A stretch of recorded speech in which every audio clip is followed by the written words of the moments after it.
Hello dear friends, आप सभी का स्वागत है हमारे इस यूट्यूब चैनल पर। तो आज के इस वीडियो में देखेंगे हम इतिहास से जुड़े कुछ महत्वपूर्ण प्रश्न हैं जो कि इस वीडियो में रखा गया है। तो आप सभी वीडियो को ध्यान से देखेंगे और साथ ही साथ मेरे वीडियो अच्छा लगे तो ज़रूर लाइक कीजिएगा और चैनल को सब्सक्राइब जरूर कीजिएगा। तो चलिए आज के पहले प्रश्न की ओर चलते हैं। पहला प्रश्न इस प्रकार है कि भारत में सबसे पहले खोजा जाने वाला शहर कौन सा था? तो इसका सही जवाब जो है हड़प्पा। अगला प्रश्न है, सिंधु घाटी सभ्यता का बृहद स्नानागार पाया गया है कहाँ पे? तो ये मोहनजोदड़ो जो कि सिंध में है।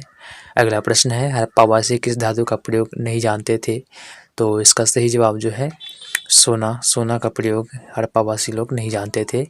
बाकी कांसा का, लोहा का और तांबा का प्रयोग ये लोग करना जानते थे। अगला प्रश्न है, मोहनजोदड़ो स्थल की खुदाई किसने किया? तो R.D. बनर्जी ने। R.D. बनर्जी का पूरा नाम है राखलदास बनर्जी। अगला प्रश्न है, हड़प्पा किस नदी के किनारे स्थित था? तो इसका सही जवाब जो है हड़प्पा रावी नदी के किनारे स्थित था। अगला प्रश्न है, सिंधु घाटी के किस स्थल पर बंदरगाह पाया गया है? तो इसका सही जवाब जो है लोथल जो कि गुजरात में स्थित है। अगला प्रश्न है, भारत पर प्रथम आक्रमणकारी कौन थे? तो इसका सही जवाब जो है आर्यन। आर्यन जो कि भारत पर प्रथम आक्रमणकारी थे। अगला प्रश्न है, किस वेद का संकलन सबसे पहले किया गया था? तो इसका सही जवाब जो है ऑप्शन ए ऋग्वेद। ऋग्वेद जो कि सबसे पुराना वेद है। अगला प्रश्न है, किस प्रसिद्ध गायत्री मंत्र यानी किस वेद में गायत्री मंत्र रचित है? तो इसका सही जवाब जो है ऋग्वेद। ऋग्वेद वेद में गायत्री मंत्र तीसरे मंडल में लिखा गया है। अगला प्रश्न है, गौतम बुद्ध का वास्तविक नाम क्या था? तो गौतम बुद्ध का वास्तविक नाम जो कि सिद्धार्थ। अगला प्रश्न है, गौतम बुद्ध की माता का नाम क्या था? तो इसका सही जवाब जो ऑप्शन ए महामाया। गौतम बुद्ध की माता का नाम महामाया था। अगला प्रश्न है, जैन धर्म के 24वें तीर्थकर कौन थे? तो महावीर यानी कि अंतिम तीर्थकर जैन धर्म के जो कि महावीर रहे हैं। अगला प्रश्न है, अर्थशास्त्र लिखा गया किसके द्वारा? तो कौटिल्य जी द्वारा अर्थशास्त्र लिखा गया है। अगला प्रश्न है, मौर्य दरबार में कौन यूनानी राजदूत थे? तो इसका सही जवाब जो है मौर्य के दरबार में मेगास्थनीज जो कि यूनानी राजदूत थे। अगला प्रश्न है, मौर्य वंश स्थापित हुआ था किसके शासनकाल में? तो चंद्रगुप्त मौर्य यानी कि मौर्य वंश का संस्थापक किसे है माना जाता है? तो चंद्रगुप्त मौर्य को मौर्य वंश का संस्थापक माना जाता है। अगला प्रश्न है, कलिंग युद्ध किस भारतीय शासक ने लड़ा था? तो इसका सही जवाब जो है अशोक। अशोक के द्वारा कलिंग युद्ध लड़ा गया था।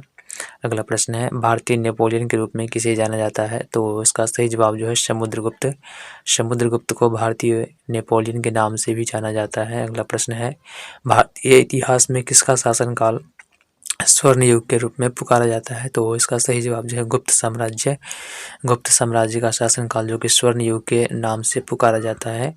अगला प्रश्न है, हर्षवर्धन पराजित हुआ था किसके द्वारा? तो पुलकेशिन द्वितीय के द्वारा हर्षवर्धन पराजित हुआ था। अगला प्रश्न है, गुलाम वंश का संस्थापक कौन था? तो गुलाम वंश का संस्थापक को तो बुद्धिन ऐबक जो कि गुलाम वंश का संस्थापक था। अगला प्रश्न है, मध्यकालीन भारत की पहली महिला शासक थी कौन थी? तो रजिया सुल्तान। रजिया सुल्तान जो कि भारत की पहली महिला शासक थी। अगला प्रश्न है, यात्री इब्न बतूता किस स्थान से भारत आया था? तो इसका सही जवाब जो है मोरक्को। मोरक्को इब्न बतूता जो कि मोरक्को के रहने वाला था और ये भारत आया था। अगला प्रश्न है, किस शासक ने अपनी राजधानी को दिल्ली से दौलताबाद स्थानांतरित किया? तो इसका सही जवाब जो है ऑप्शन बी मोहम्मद बिन तुगलक। मोहम्मद बिन तुगलक ने अपनी राजधानी को दिल्ली से दौलताबाद किया।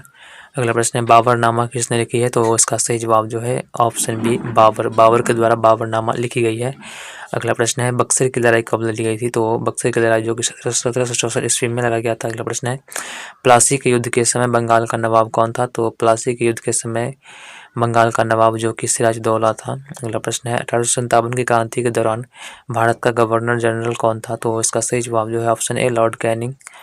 लॉर्ड कैनिंग जो कि 1857 की क्रांति के दौरान भारत का गवर्नर जनरल था। अगला प्रश्न है, सत्यशोधक समाज स्थापित किया गया था।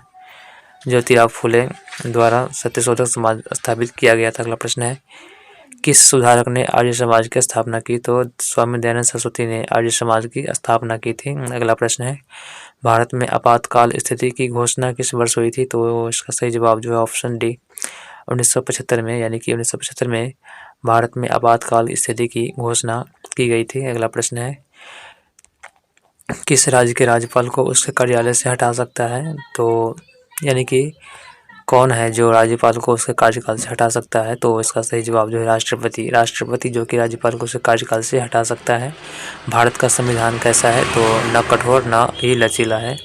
अगला प्रश्न है, कौन भारतीय संविधान की एकात्मक विशेषता को दर्शाता है? तो इसका सही जवाब जो है शक्ति का वितरण, जो कि भारत संविधान की एकता विशेषता को दर्शाता है। अगला प्रश्न है, किस देश के संविधान से राज्य के नीति निर्देशक तत्व को लिया गया है? तो इसका सही जवाब जो ऑप्शन सी आयरलैंड आयरलैंड के संविधान से राज्य के नीति निर्देशक तत्व को लिया गया है। अगला प्रश्न है, संसद के लगातार 2 सत्रों में अधिक से अधिक कितने समय का अंतराल होता है? तो इसका सही जवाब जो ऑप्शन सी 6 महीने के लिए अंतराल होता है।